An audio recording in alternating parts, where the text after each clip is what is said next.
우리 구독교 성도님들 야구를 더 많이 좋아하실 텐데, 축구를 좋아하시는 분들은 지난 주중에 시작된 2022년 월드컵 예선전을 보셨을 겁니다. 우리나라가 이겼다는 소식을 들었는데요. 월드컵은 4년에 한 번씩 열리는 축구 올림픽입니다. 우리나라는 9회 연속 본선 진출을 하고 이번에 10회 연속 진출을 꿈꾸고 있습니다. 작년 월드컵에서는 이제 프랑스가 우승을 차지했는데요. 그런데 이 월드컵에서 우승한 나라에 대한 징크스라는 것이 있다고 합니다. 그 징크스가 뭐냐면 전 대회 우승팀, 월드컵 그 전 대회 우승팀이 다음 대회 예선에서 탈락한다는 징크스입니다. 근데 기록을 보면 굉장히 맞는 이야기입니다. 1998년 월드컵에서 우승한 프랑스, 또 2002년 월드컵에서 우승한 이탈리아, 또 2010년 월드컵에서 우승한 스페인, 2014년 월드컵에서 우승한 독일, 이 나라들이요, 그 다음 월드컵에 다 예선 탈락했습니다. 그 전 월드컵에 우승했던 그런 팀들이 그 다음 월드컵에 예선 탈락하는 그런 징크스가 있다고 합니다. 여러 가지 요인들을 분석을 하지만 대표적인 것이 무엇이냐면 교만함이라는 것이죠. 우승했다는, 우승을 이루고자 하는 이 목표의식이 이제 사라지고 우리가 세계 최고라는 어떤 그 자만심이 그들의 마음 가운데 자리 잡게 되었을 때 예선 탈락이라는 그런 실패의 자리로 내려가는 것을 경험하게 된다는 것이죠. 여러분, 우리의 삶에서도 이와 같이 소위 성공을 경험하고 그 성공이 계속해서 우리가 이어지면 좋겠지만 겸손한 마음을 잃어버리고 자만해졌을 때 실패의 자리로 내려가는 경우들을 우리는 종종 보게 됩니다. 여러분, 영적인 삶도 마찬가지인 것 같습니다. 우리가 예배 드릴 때마다 항상 은혜를 경험하고 예배 드릴 때마다 항상 성령 충만하고 말씀 묵상할 때마다 깊은 말씀의 자리로 나아가는 체험을 계속하면 좋겠지만 여러분, 어쩔 때는 우리가 은혜가 메말라 버린 것 같은 그런 우리의 모습도 우리의 경험도 그런 경험도 하게 된다는 것이죠. 우리 가운데 거의 진리로 받아들여지는 그런 이야기가 있습니다. 그건 뭐냐면 사람은 참 안 변한다는 것입니다. 사람은 절대 안 변한다. 거의 진리로 받아들여지고 있는데 여러분, 우리 자신만 봐도 그렇습니다. 정말 잘 변하지 않는, 좀 변한 것 같지만 다시금 나의 약점들이 드러나고 다시금 나의 죄의 습관들이 나타날 때 우리는 힘이 빠지고 또 부끄러움을 경험할 때가 많이 있습니다. 여러분, 오늘 말씀에는 이 위대한 지도자였던 모세의 뒤를 이어 이스라엘 백성들을 이끌고 있는 여호수아의 이야기가 기록됩니다. 여러분, 이 여호수아는 모세의 뒤를 이어 리더가 된 후에 승승장구하고 있었습니다. 정말 기적과 같이 요단강을 건너고 또 불가능할 것 같았던 그 여리고성을 점령하고 계속해서 여호수아는 승리의 절정을 향해 나아가고 있었습니다. 그런데 그때 오늘 우리가 읽지 않았지만 7장 앞부분에 어떤 패배의 이야기가 있습니다. 그것은 무엇이냐면 우리가 잘 아는 아이성의 패배라는 쓰라린 실패의 자리, 이 쓰라린 실패의 자리를 이스라엘 백성들과 여호수아는 경험하게 됩니다. 그런데 이 실패의 자리를, 이 패배의 자리를 반드시 좋지 않은 것으로만 볼 것은 아닌 것 같습니다. 물론 막대한 희생이 있었지만 그들이 성공을 거듭해 갔을 때, 승승장구할 때 보지 못했던 그들 안에 어두움의 요소들을 실패를 통해, 자신의 연약함들을 통해 볼 수 있기 때문입니다. 여러분, 그래서 우리가 삶의 자리에서, 때로는 영적인 삶의 자리에서 때로는 실패하고 넘어질 때, 우리의 연약함이 드러나고 우리의 죄가 드러났을 때 여러분, 어떠한 반응을 보이느냐, 그것은 참 중요한 것 같습니다. 실패 자체만이 아니라 그 실패를 통해 또 내 죄가 드러났을 때 그 죄가 드러난 자리를 통해 내가 어떠한 반응을 보이냐, 그것은 참 너무나 중요한 부분인 것 같습니다. 여러분, 오늘 6절 말씀 우리 다시 한번 같이 읽어보도록 하겠습니다. 7장 6절의 말씀입니다. 시작. 여호수아가 옷을 찢고 이스라엘 장로들과 함께 여호와의 궤 앞에서 땅에 엎드려 머리에 티끌을 뒤집어 쓰고 저물도록 있다가, 여러분, 아이성 전투할 때 여호수아는 어떻게 하냐면 정탐꾼을 보냅니다. 정탐꾼들이 다녀와서 뭐라고 보고했냐면 다 올라갈 필요가 없겠습니다. 한 2, 3천 명만 올라가면 될 것 같겠습니다. 그 정보를 듣고 그리고 2, 3천 명, 3천 명을 보내서 패배하게 됩니다. 여러분, 그러면 여호수아가 이렇게 할 수 있었습니다. 정탐꾼들을 불러다가 징벌할 수 있었습니다. 너희가 잘못된 보고를 했기 때문에 우리가 진 거 아니냐? 군법회의에 넘길 수도 있었습니다. 그런데 여호수아는 그렇게 하지 않았습니다. 아니면 전쟁에 앞서 나갔던 장군들을 불러다가 너희가 제대로 안 싸워서 이런 거 아니냐 하고 그들을 징벌할 수 있었습니다. 그런데 여호수아는 또 그렇게 하지 않았습니다. 오늘 6절 말씀에 그 패배 이후에 여호수아가 어떤 반응을 보이고 어떤 태도를 취하냐면 옷을 찢고 이스라엘 장로들과 함께 여호와의 궤 앞에 엎드려 재를 뒤집어 쓰고 티를 뒤집어 쓰고 엎드립니다. 사랑하는 성도 여러분, 우리의 연약함이 드러날 때, 또 우리의 죄가 드러날 때, 우리가 실패의 자리에 내려갔을 때, 여러분, 다른 사람들을 원망하거나 다른 이유를 찾기 전에 먼저 하나님 앞에 엎드리게 되시기를 주님의 이름으로 축복합니다. 그게 중요한 반응이라는 거예요. 여러분, 이 여호수아의 기도의 내용에 부족함이 없지는 않지만 일단은 다른 사람들을 원망하지 않고 부하들을 원망하지 않고 실패의 원인을 알기 위해 하나님 앞에 엎드렸다는 것이 중요합니다. 여러분, 우리의 삶 가운데 나의 약점들이 순간순간 드러날 때가 있습니다. 나의 연약함들이 드러날 때가 있습니다. 나의 죄의 습관들이 또다시 변한 것 같았을지라도 또다시 드러날 때가 있습니다. 여러분, 그럴 때 엎드리는 것이 중요합니다. 여러분, 하나님께서는 여호수아와 이스라엘 장로들이 하나님 앞에 엎드려 날이 저물도록 있게 하셨습니다. 날이 저물도록 있게 두셨습니다. 여러분, 우리는 이런 시간이 필요합니다. 우리의 연약함이 드러나고 실패했을 때 우리는요, 빨리 일어나고 싶습니다. 빨리 회복되고 싶어 합니다. 상황이 빨리 바뀌고 빨리 내 처지가 회복되기를 바랍니다. 여러분, 그런데 실패의 경험이 빨리 회복되는 것보다 중요한 것은 무엇이냐면 오늘 말씀에 알 수 있는 것은 하나님 앞에서 나의 연약함을 인정하는 시간이 필요합니다. 하나님 앞에서 내 자아가 깨어지는 시간이 필요하고요. 내가 하나님을 다시 바라보는 시간이 필요한 것입니다.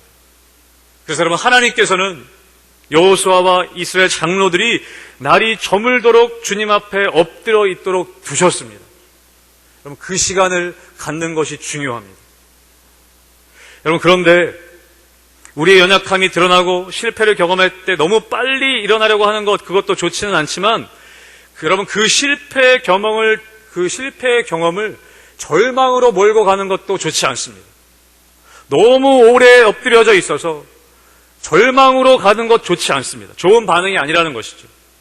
우리는 안 되나 보다. 그럼 그렇지, 내가 또 이렇지 뭐, 나는 안 되는구나. 거 봐라, 우리는 이렇게 해도 절대 변하지 않는다. 여러분, 그런 절망적인 태도 또한 좋지 않다는 것이죠.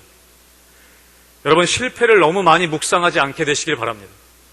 실패했을 때, 내 연약함이 드러났을 때 그것을 너무 많이 묵상하면 절망으로 갑니다. 그것은 두려움을 가지고 옵니다. 또 다른 잘못된 길에 빠질 수가 있습니다. 여러분, 오늘 여호수아가 엎드리는 것은 잘했어요. 그런데 기도의 내용을 보면 이렇습니다. 7절에 보시면 이르되 슬프도소이다 주 여호와여 어찌하여 이 백성을 인도하여 요단을 건너게 하시고 우리를 아모리 사람의 손에 넘겨 멸망시키려 하셨나이까. 우리가 요단 저쪽을 만족하게 여겨 거주하였다면 좋을 뻔하였나이다.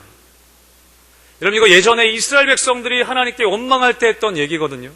모세에게 원망했을 때 얘기. 차라리 우리를 거기 그냥 놔두지 그랬습니까? 그게 더 나을 뻔했습니다. 여러분, 여호수아는 이 실패를 통해서 모든 게 끝났다고 생각했습니다.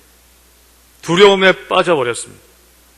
이제 가나안 땅을 주시겠다고 약속하신 하나님의 말씀도 잊어버렸습니다. 하나님이 멸망시키려 하신다고 낙담하게 되었던 것입니다. 여러분, 실패했을 때 우리의 연약함이 드러났을 때 우리의 반응의 문제점이 여기에 있습니다. 여기가 끝이라고 생각하는 문제점입니다. 이제 안 된다라는 절망으로 가는 것이 문제라는 것이죠. 여러분, 하나님은 그런데 이것을 결과, 마지막 최종적인 결과로 보시지 않습니다.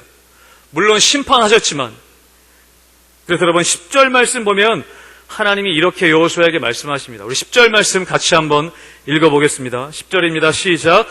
여호와께서 여호수아에게 이르시되 일어나라, 어찌하여 이렇게 엎드렸느냐. 저물도록 엎드려 있을 때까지는 하나님이 두셨어요. 그런데 하나님이 계속 엎드려 있는 이 여호수아에게 이야기하십니다. 일어나라, 어찌하여 이렇게 엎드렸느냐. 언제까지 네가 엎드려져 있겠냐 라고 하나님이 여호수아에게 말씀하십니다.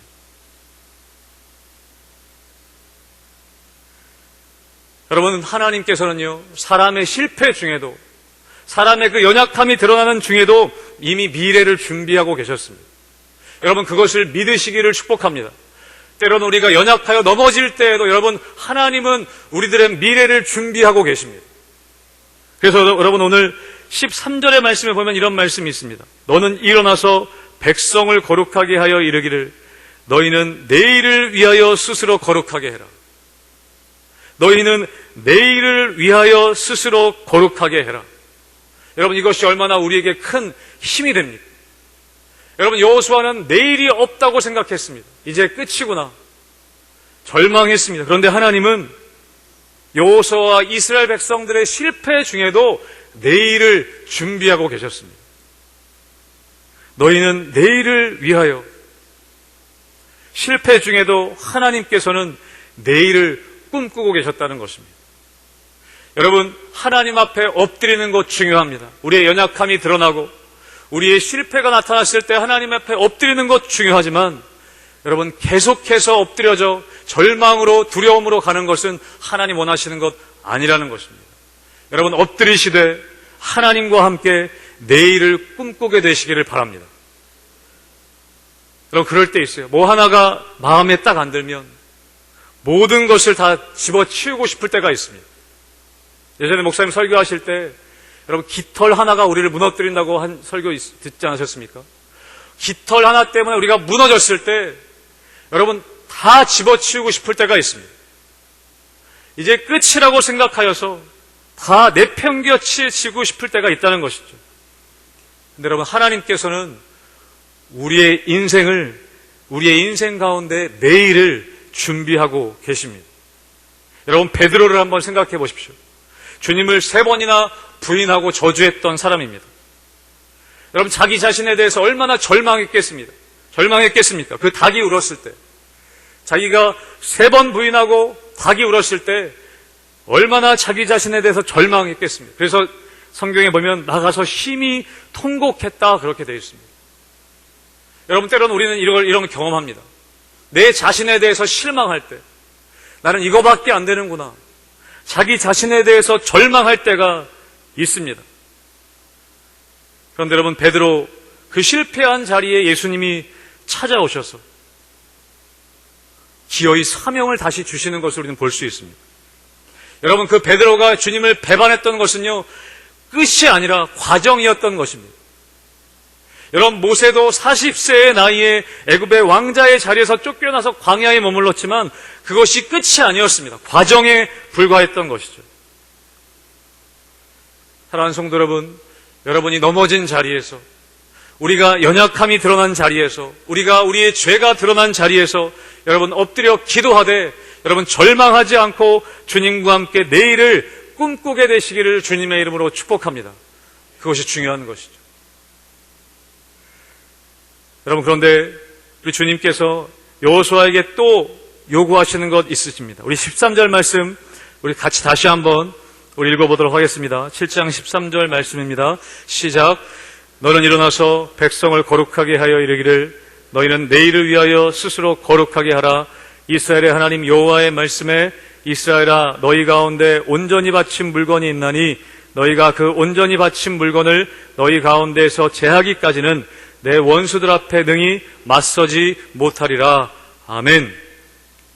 여러분, 우리가 엎드려 기도하는 것도 중요하지만 하나님이 여호수아에게 뭐를 말씀하시냐면 너희 공동체 가운데 죄를 정리해라. 내일을 위하여 스스로 거룩하게 해라 말씀하십니다. 여러분, 하나님께서 우리의 연약함과 우리의 죄가 드러날 때, 여러분 실패를 경험할 때 그것을 거룩함으로 나아가는 기회로 삼기를 바라십니다. 여러분, 다른 어떤 것을, 다른 원인을 찾고 또 다른 실패에서 반등하기 위해 다른 어떤 요인들을 찾는 것보다 중요한 것은 무엇이냐면 그 실패와 그 죄가 드러난 자리 가운데 우리가 거룩함으로 나아갈 기회를 잡는 것이 중요하다는 것입니다. 여러분, 우리 죄가 드러나고 연약함이 드러난다는 것은 무엇이냐면 우리의 가운데, 나의 가운데 뭔가 중대한 결함이 있다는 것을 알려주는 경고와도 같습니다. 그 죄가 드러난 자리에서, 연약함이 드러나고 실패의 자리에서 스스로 거룩하게 해라, 그렇게 말씀하십니다. 여러분, 그 거룩하게 해라라는 구체적인 말씀은 무엇이었습니까? 뒷부분에 보시면 너희 가운데 온전히 바친 물건이 있나니 너희가 그 온전히 바친 물건을 너희 가운데 제거하기까지, 그것을 제거해라, 그렇게 말씀하십니다. 그것이 스스로 거룩하게 되는 길이라고 말씀하십니다. 온전히 바쳐진 그 물건을 제거해라, 그렇게 말씀하신다는 것이죠. 여러분, 오늘 본문에는요 반복되는 단어가 있습니다. 그것이 무엇이냐면 온전히 바친 물건이라는 것입니다. 온전히 바친 물건에 대해서 계속 반복해서 주님은 말씀하십니다.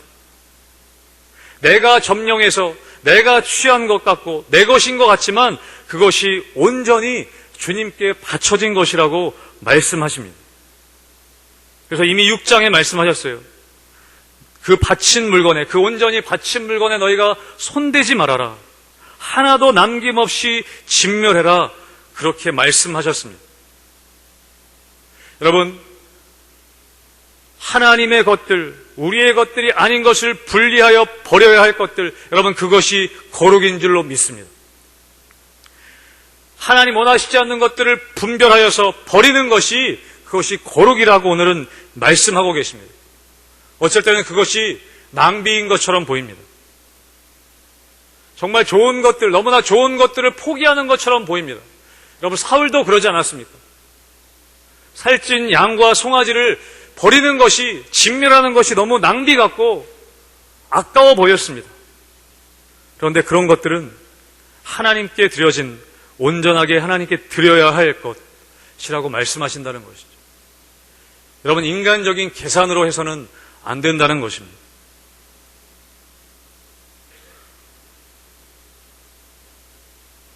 제가 청년 때, 20살 때 처음 비전 트립을 갔었습니다. 청년부에서 필리핀으로 비전 트립을 갔었습니다. 여러 가지 사역들을 막 감당하고, 사역들을 잘 성공리에 감당하고, 저녁 때였어요. 이제 자기 위에 숙소로 올라갈 때 한 자매가 계단으로 올라가다가 정신을 잃고 뒤로 쓰러졌습니다. 다행히 받아서 이 서늘한 곳에, 시원한 곳에 눕혀놓고 기도하고 또 의사도 부르고 막 했었습니다. 근데 그때 함께 기도하면서 함께 기도하는 가운데 어떤 기도가 나왔었냐면 한 자매가 그 누워있는 자매를 미워하는 마음이 있었어요. 근데 기도하는 가운데 그 자매가 회개의 기도를 하기 시작했습니다. 하나님, 제가 이 자매를 미워했습니다. 그리고 나서 서로 함께 회개하는 기도들이 막 나오기 시작했어요. 그리고 그 자매가 회복되고 다시 공동체가 하나 되는 일을 경험했던 적이 있습니다. 여러분, 보기에는 성공적으로 사역들을 감당했던 것 같았습니다. 그런데 하나님 보시기에는 뭔가 버려야 할 것이 있었던 것입니다. 뭔가 처리해야 될 것이 있었던 것입니다. 여러분, 이스라엘 백성들은 놀라운 여리고성의 전투를 놀랍게 치렀습니다. 성공을 경험했습니다. 그런데 이 아이성의 전투를 통해, 실패를 통해서 하나님은 그들이 버려야 할 것을 보여주셨다는 것이죠. 여러분, 우리는 기도할 뿐만 아니라 내일을 위해서 버려야 할 것들을 정리해야 합니다. 여러분, 왜 그렇게 하나님은 거룩함을 강조하십니까? 왜 버려야 할 것들을 버리는 거룩함을 그렇게 강조하셨습니까? 여러분, 그것은 이스라엘 백성들이 실패했던 중요한 원인과 연결되어 있습니다. 여러분 12절 뒷부분에 보시면 이런 말씀이 있습니다. 그 온전히 바친 물건을 너희 중에서 멸하지 아니하면 내가 다시는 너희와 함께 있지 아니하리라. 여러분, 거룩함이 왜 중요합니까? 왜 우리의 하나님 원하시지 않는 것들을 분리해 버리는 거룩함이 왜 중요합니까? 그것은, 그 거룩함은요, 하나님과의 동행의 여부를 결정하기 때문입니다. 너 그거 버리지 않으면, 멸하지 않으면 내가 다시는 너희와 함께 있지 아니하리라. 여러분, 하나님이 우리와 함께 하시지 않으면 아무리 좋은 것 있다 할지라도 모든 것을 잃는 것과 같음을 여러분 믿으시길 바랍니다. 여러분, 하나님은 이스라엘 백성들이 그것을 알길 원했어요. 그리고 그것이 거룩함의 중요성이라고 이야기하십니다. 거룩하지 않으면 하나님과 함께 할 수 없습니다. 하나님은 더러움과 함께 하실 수 없는 분이십니다. 하나님과 동행하지 않으면 우리의 내일도 없는 것입니다.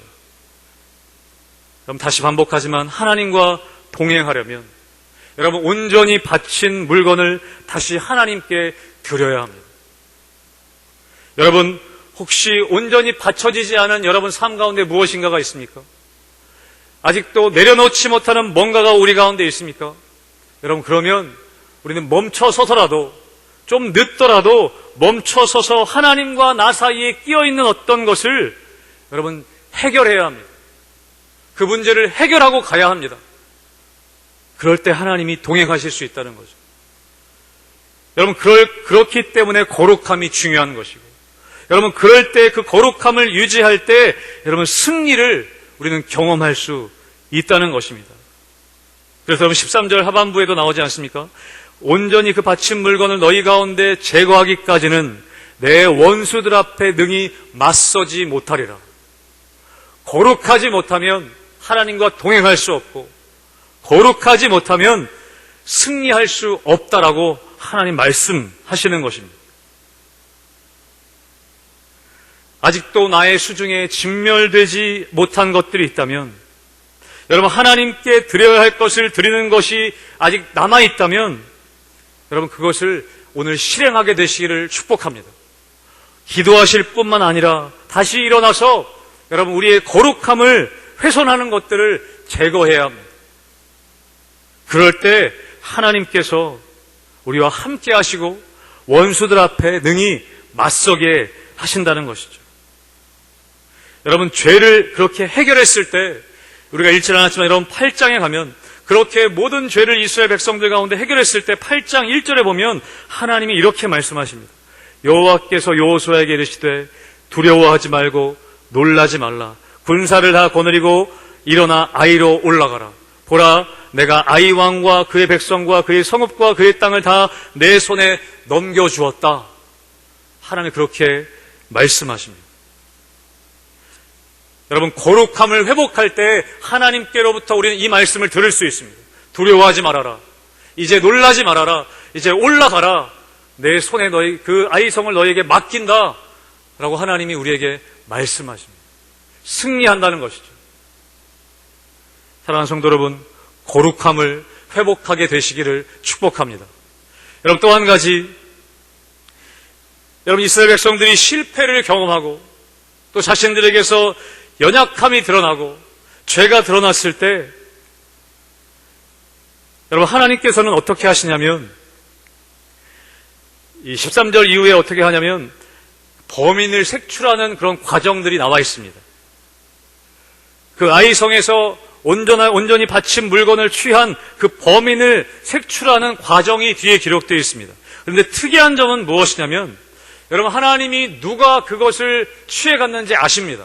아간이 취해간 거 하나님 모르시겠습니까? 그런데 어떤 방법을 취하시냐면 바로 지목하지 않으시고 제비뽑기를 실행하신다는 거예요. 14절 보시면 이렇습니다. 너희가 지파대로 아침에 가까이 나아오라. 뽑히는 그 지파는 족속대로 가까이 나아오라. 또 뽑히는 족속은 가족대로 가까이 나아오라. 또 뽑히는 그 가족은 남자들만 가까이 나아와라. 여러분 여러 차례 제비 뽑기를 통해 범인을 색출해가는 과정을 하나님이 허락하십니다. 그렇게 말씀하십니다. 여러분, 하루 종일 걸렸을 거예요. 수많은 사람들이 있었기 때문에. 여러분, 그 수많은 사람들이 제비 뽑기를 했을 때, 여러분, 먼저 누가 뽑히면 유다 지파가 뽑힙니다. 여러분, 유다 지파가 뽑혔을 때, 여러분, 아간이 마음에 찔리지 않았겠습니까? 마음에 섬뜩하지 않았겠습니까? 여러분, 그 가운데 유다 족속 가운데 세라 족속이 뽑혔을 때 여러분, 아간이 더 마음이 막 쿵쾅쿵쾅 하지 않았겠습니까? 세라 족속이 뽑히고 남자들이 각고이 나왔을 때 삽디라는 사람이 뽑혔을 때, 삽디의 가족들이 뽑혔을 때 여러분, 아간이라는 사람이 그 삽디의 가족 안에서 얼마나 두려워하고 있겠습니까? 여러분, 그런데 문제는 뭐냐면 아간이요, 끝까지 이야기하지 않습니다. 끝까지 자백하지 않습니다. 여러분, 하나님이 왜 이 제비 뽑기의 과정을 겪게 하셨을까요? 여러분, 저는 그것이 아간에게 하나님이 주시는 은혜의 기회였다고 생각합니다. 하나님은 아간에게 회개할 기회를 주셨습니다. 비록 실패하고 비록 죄가 드러나긴 했지만 아간에게 회개할 기회를 주시기를 원했습니다. 그런데 끝까지, 자신이 끝까지 마지막에 뽑힐 때까지 아간은 회개의 자리로 나아가지 않았습니다. 여러분, 우리가 연약함이 드러났을 때, 우리의 죄가 드러났을 때, 우리의 실패가 나타났을 때 중요한 것은 회개의 기회를 잡는 것입니다. 회개의 기회를 주실 때 하나님이 우리에게 그 기회를 주실 때 그 기회를 붙잡는 것입니다. 여러분, 우리가 여기서 알 수 있는 것은 무엇이냐면 그 기회는 영원하지는 않다는 것입니다. 심판의 자리가 있다는 것입니다. 여러분, 우리는 우리 주위에 여러 무서운 심판의 사건들을 많이 봅니다. 뉴스를 통해서도 많은 사람들이 죄를 통해 심판받는 것을, 모든 사람들에게 부끄러움이 드러나는 것을, 그 폭로의 사건들을 우리는 경험합니다. 여러분, 그럴 때 여러분, 어쩌면 우리에게 하나님이 회개를 촉구하시는 하나님의 제비 뽑기일 수도 있습니다. 누군가 제비 뽑혔을 때, 누군가 또 제비 뽑혔을 때 그것이 하나님이 우리에게 회개를 촉구하시는 하나님의 제비 뽑기일 수도 있습니다. 여러분, 우리가 아는 유명한 사람들이 죄악이 드러났을 때, 때로는 나와 관계 있는 사람들이 죄악이 드러났을 때 여러분, 그것이 마지막에 내가 뽑힐 수 있는 순간이 올 수도 있다는 것을 우리는 기억해야 합니다. 여러분, 그것을 기억하고 우리는 회개의 자리로 나아가야 하는 것입니다. 사랑하는 성도 여러분, 우리의 삶 가운데 연약함이 드러날 때가 너무나 많습니다. 우리의 죄가 드러날 때가 너무나 많습니다. 우리가 실패의 자리로 나아갈 때가 너무나 많습니다. 여러분, 그것들을, 그 자리들을 여러분 그냥 넘기시지 않게 되기를 축복합니다. 무엇보다 여러분, 특별히 여러분 예배에 실패하고 있다면, 예배에 실패한다는 말이 맞는지는 모르겠습니다. 그런데 여러분, 만약에 예배 드리는데 아무런 감동도 없고, 말씀을 들을 때, 내가 말씀 묵상할 때, 기도하는데 아무런 반응도 없고 그냥 나와서 자리만 앉아 있다면 여러분, 그것이 예배의 실패인 것 같습니다. 여러분, 그런데 그 예배의 실패가 있을 때 여러분 그냥 넘어가지 않게 되시기를 축복합니다. 그것이 반복되어져서, 이제는 그것이 무뎌져서 기도의 자리에 나와서도 그냥 있다 가는 것, 예배의 자리에 나와서도 그냥 있다 가는 것, 그것이 여러분 익숙해져 버렸다면 여러분, 그것은 정말 무서운 것입니다. 여러분, 구약에 보면 하나님께서 아벨의 제사는 받으시고 가인의 제사는 받지 않으셨습니다. 예배에 실패한 것이죠. 여러분, 그럴 때 가인은요, 엎드리지 않았습니다. 회개하지 않았습니다. 거룩함으로 나아가지 않았습니다. 여러분, 다윗과 사울도 아시지 않습니까? 여러분, 다윗과 사울은 똑같은 실패의 경험을 했습니다. 똑같이 죄가 드러나는 경험을 했습니다. 여러분, 그럴 때 여러분, 다윗이 잘했던 것은 무엇이냐면 엎드리는 것이었습니다. 회개하는 것이었습니다. 여러분, 그런데 사울은 엎드리지 않았습니다. 계속해서 하나님이 기회를 주셨음에도 불구하고 엎드리고 회개하고 거룩함으로 나아가는 길을 내려놓았습니다. 포기했습니다. 여러분, 베드로의 실패도 마찬가지 아니겠습니까? 베드로도 실패했습니다. 여러분, 가룟 유다도 실패했었습니다. 그런데 베드로는 하나님 앞에 엎드리고 회개함으로 거룩함으로 나아가는 길을 선택했습니다. 여러분, 가룟 유다는요, 후회는 했지만 회개하고 엎드리고 거룩함의 자리로 나아가지 못했습니다. 사랑하는 성도 여러분, 특별히 예배에, 우리 삶 가운데 예배에 문제가 생겼다면, 우리 삶의 자리 가운데 예배가 실패하고 있다면 여러분, 엎드려야 합니다. 회개하며 거룩함으로 나아가야 합니다. 여러분, 우리 삶 가운데 계속해서 내 죄가 드러나고 나의 연약함이 드러난다면 여러분, 그것은 하나님이 주신 오히려 기회인 줄 압니다. 엎드릴 수 있는 기회이고 거룩함으로 나아갈 수 있는 기회이고 회개할 수 있는 기회인 것이죠. 여러분, 하나님께서는 우리의 연약함을 드러내시는 것을 우리를 망신 주시기 위해서나 우리를 망하게 하려고 하시는 것이 아닌 줄로 저는 믿습니다.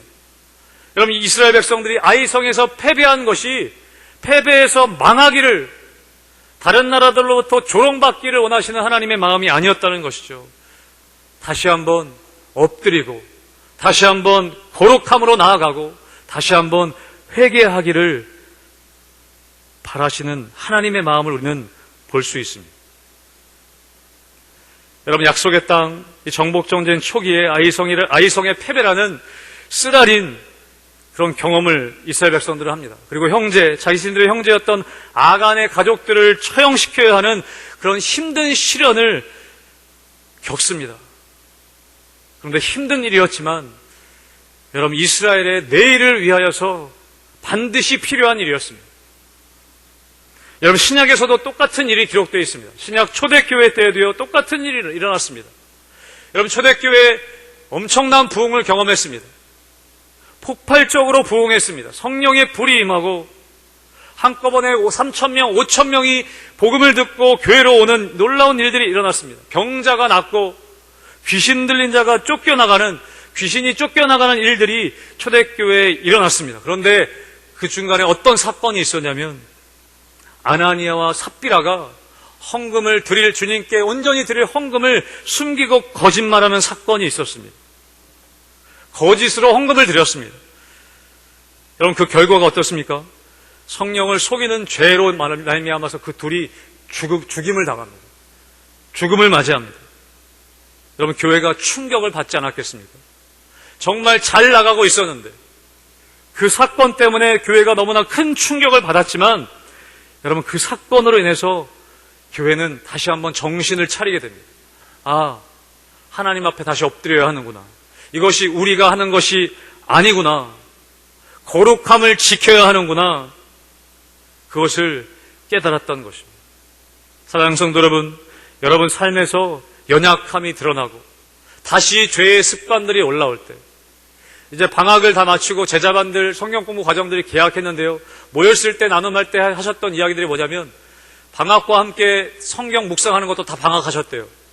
기도하는 것도 다 많이 방학하셨더라고요. 그러다 보니까 삶의 실패들, 연약함이 드러나고 죄가 드러나는 일들을 경험하셨다는 그런 이야기들을 듣습니다. 여러분 다시 여러분 하나님 앞에 엎드리게 되시길 축복합니다. 다시 거룩함을 회복하시기를 축복합니다. 다시 회개의 자리로 나아가게 되시기를 축복합니다. 여러분, 우리가 실패 없이 성숙해 가면 좋겠지만,